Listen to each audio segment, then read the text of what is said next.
This video from Shop Stuff, we're taking another look at the SRS500 cash register from Casio. We're taking a close look at the displays in this video.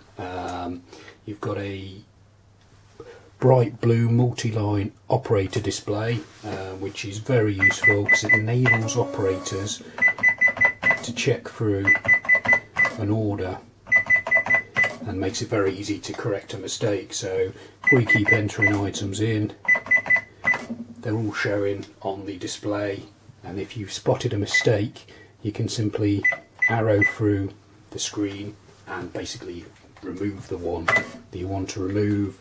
You can see that it's got the subtotal on the display, it's got characters, so the item or department are written out, you've got the price for each line, you've got a quantity. The display is adjustable, so it can pop back down to its standard position or come up to here. You also can see we've got a rear display which is also alphanumeric for the customers. That'll only show the last item entered, so if we do 199 into department 10, it shows department 10 199, and you've also got a running subtotal. Should point out, if you've got it set to full height, that will increase the height because the manufacturer's brochure says 220 is the height, and I reckon if you've got the rear display popped up to the max, it's about 33.5, I reckon, centimetres, so maybe 335 millimetres.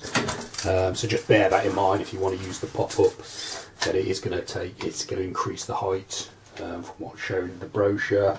But again, you can twizzle that back round. I've just got it at this angle to show you in the video, and that can pop back down just like the operator display.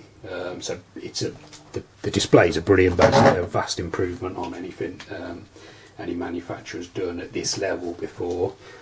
So we've got plenty of other videos showing you the spec of the 500, different reviews on it, and some information on the smartphone app as well. So subscribe to the channel and you'll get notifications of more reviews as we do them, and you can check out the website for the full spec of the machine. Thanks for watching.